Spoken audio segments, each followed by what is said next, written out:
I want to step back or go back to 1 year ago. That was the last slide I shared with you all. It was about our group saying that we were fully going into NF Core community, using the pipelines because we have a lot of sequencing data, and what we wanted to focus on was on what do we do after the pipeline, as Alex was mentioning. And that is a very nice idea. But I think that after a few months of that talk, I realized that I got myself into a lot of trouble, and my group, not only me. And why? Well, because I think that everybody who I have talked about this, we all agree that it's impossible to automate. We are talking about downstream analysis, interpretability, discussion with your collaborators, this going back and forward. So at least we didn't find a way to automate that after 10 years working on this.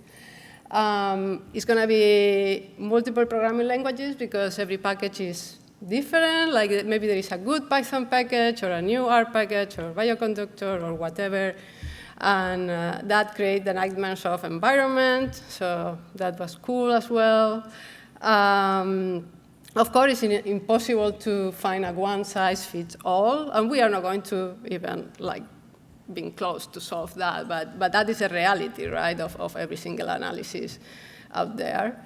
But the reality is that it cannot be super complicated for the type of people who are doing this, that is analysts. Analysts are working interactively with the data, and they need to do that for now. Maybe in, I don't know how many years AI solve all of our problems, but we are not yet there.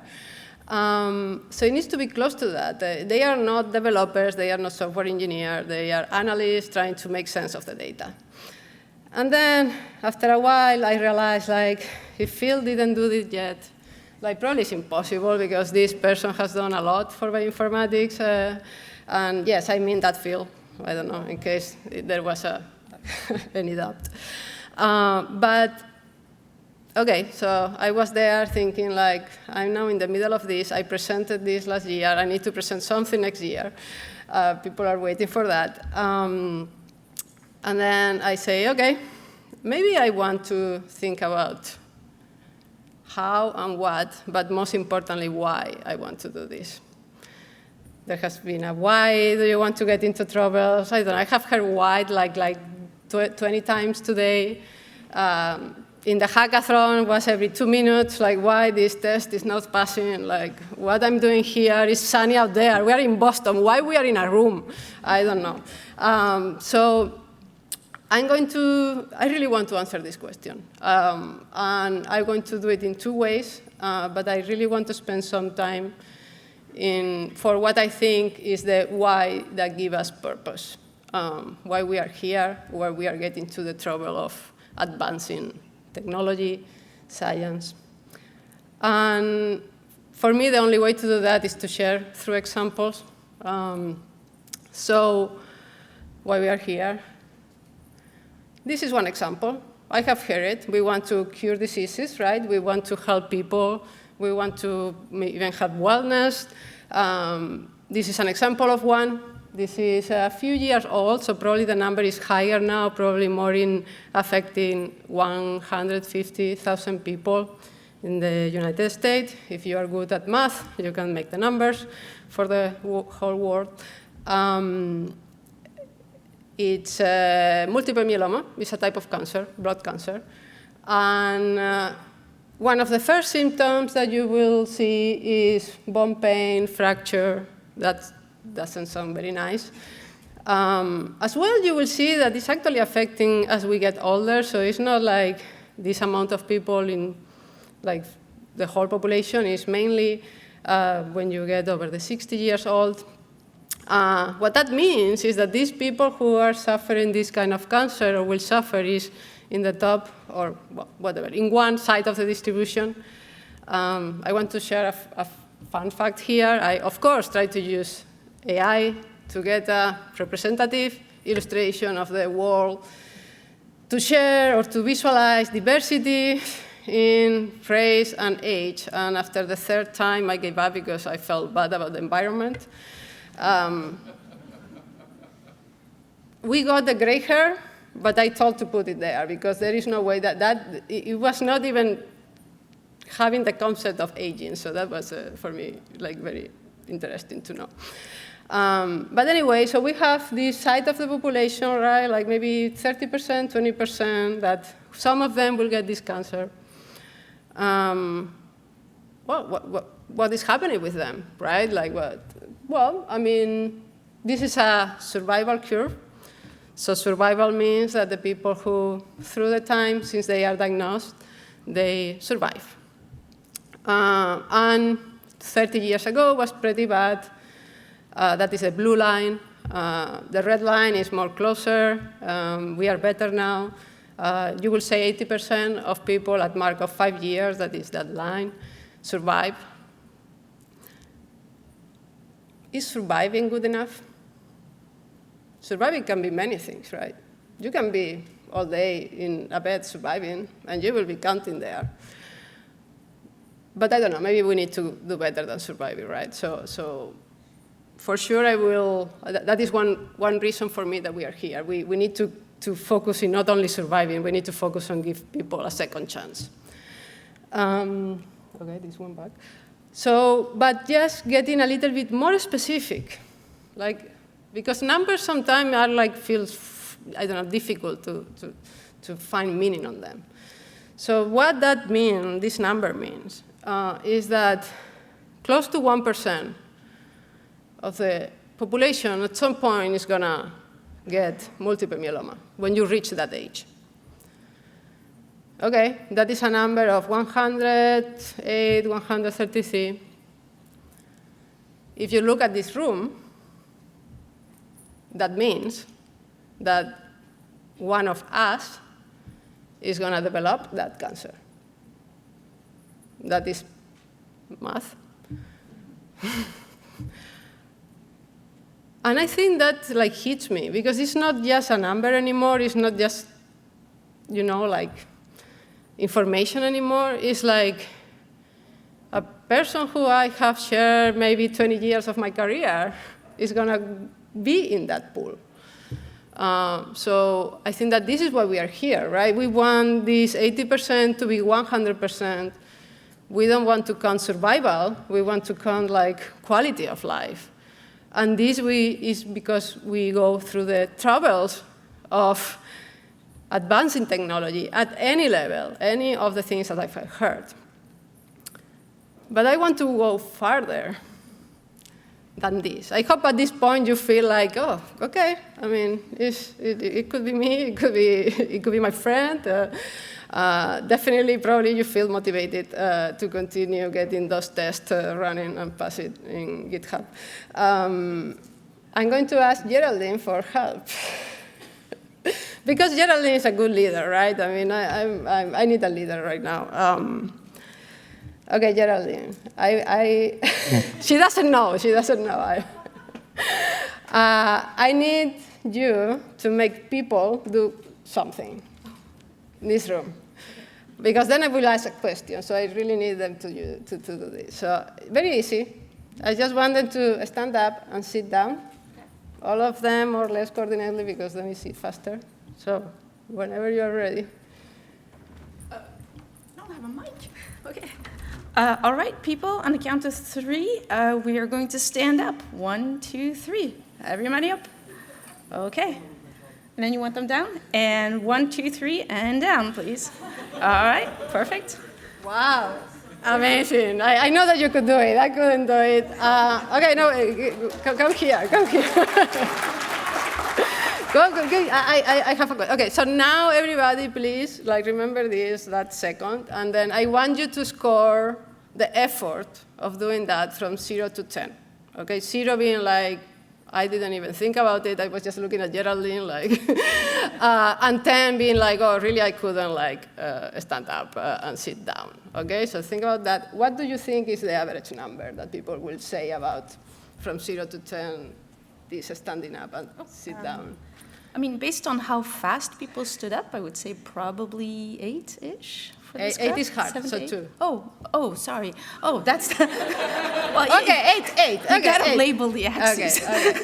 Okay. 8, that's fine. I can go with 8. It's that. It's okay. 8. Everything is important. You know, that axis in the figure? It will be 8 for you? Do you think that... Okay, so can you raise your hand if 8 was a good guess from Geraldine? Well, 8 being easy. 8 being easy. 8 is easy. Geraldine said 8 is easy. Okay, thank you. No. That's it? That's it. Good job. Thank you. So we have an 8 being very easy. I think that that is good. You are all healthy. That is a good sign. My mom in 2022 will save an 8 as well.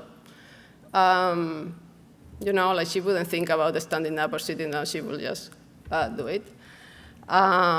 Then this cancer came, and in 3 months only, she was like that.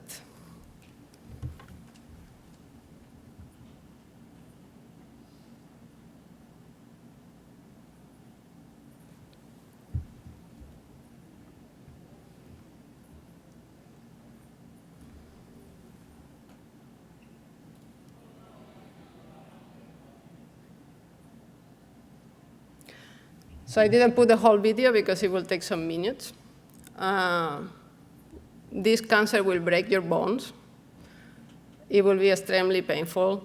Nobody can help you or touch you because that itself is painful.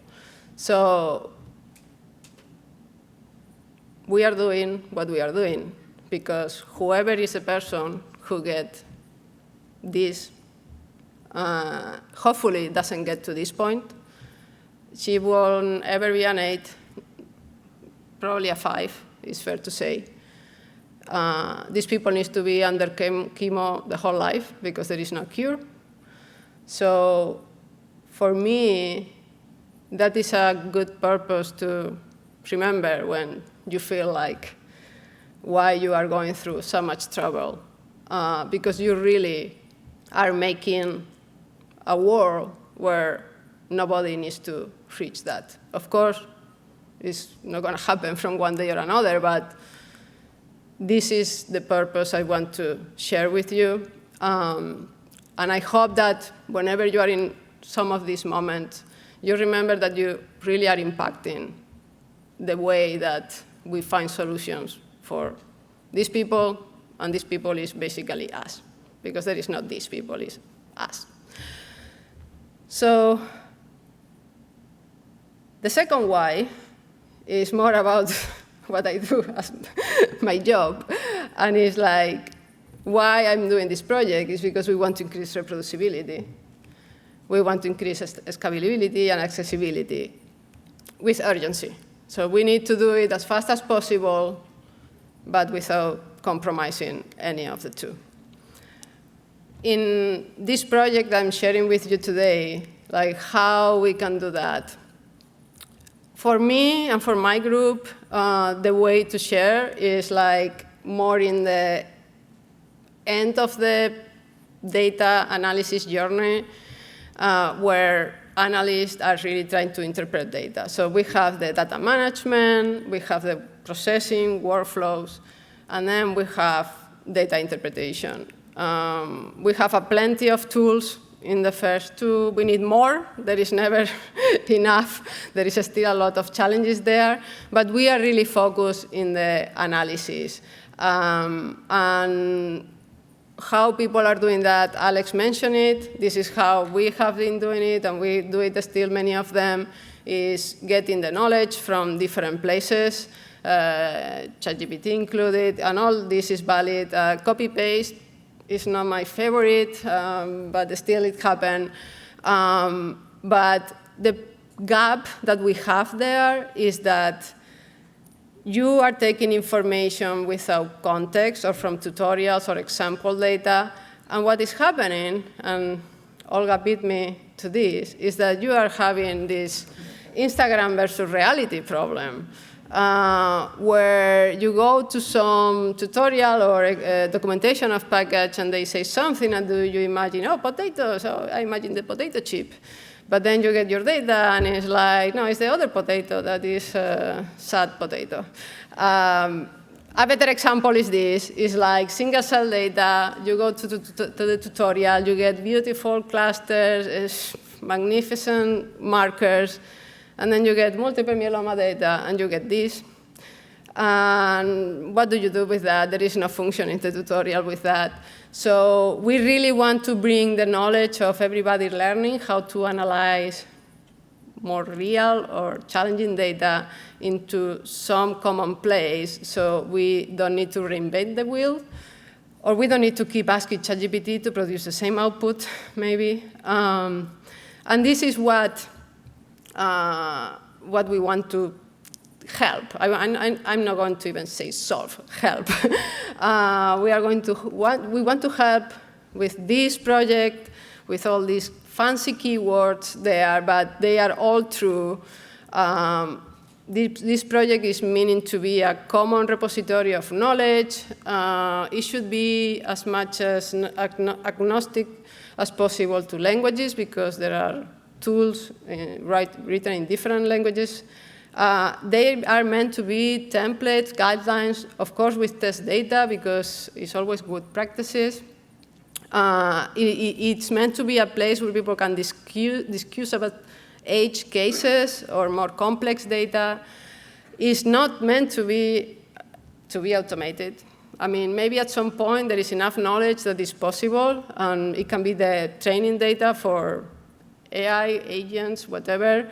But in 14 years working in consulting, in one way or another, I have never been able to really automate data that end up in a paper. That is my experience.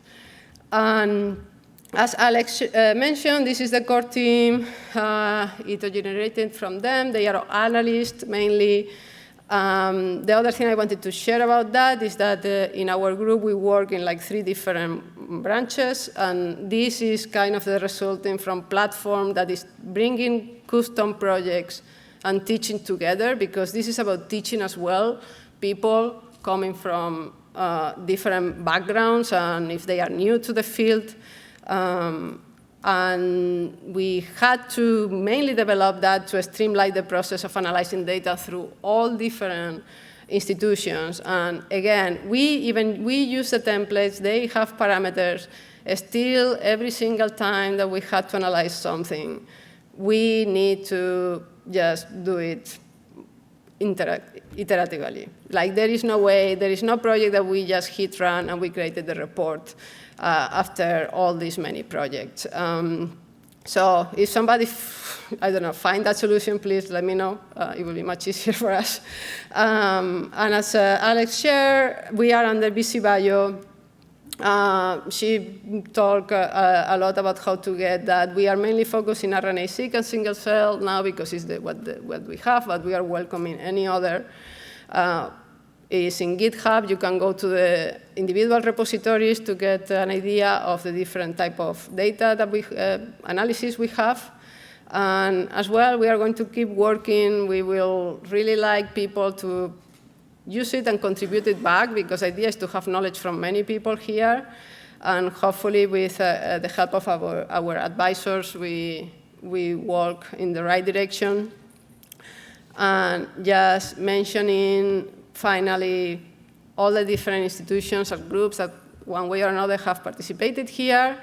And seriously, I really hope that you believe that you are making a big impact in the world, because we are doing it. Thank you very much.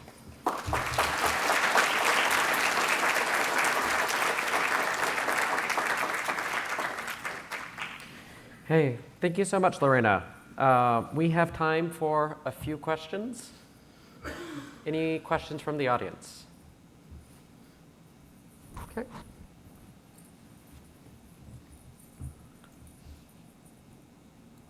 I just have a question on the single cell, because you say it's a multi-omics. But the single cell part, the hardest part, I think right now sometimes is on the pre-processing step, how to find a properly filtering parameters for your raw data inputting. So in your report system, do you still need to do the graphing, filtering, graphing steps, or if you guys already develop a new machine learning or deep learning method to do that? We don't have a machine learning. The most that we got was an app that helps you to go through the parameters to get the best filtering. Obviously, like anybody who is using a method that is working is welcome to just make a pull request, because I think that everybody is doing a lot of good things. And I can see that being helpful. But for now, it's an app that helps you to do this faster, but not through machine learning. Thanks so much. Thank you so much.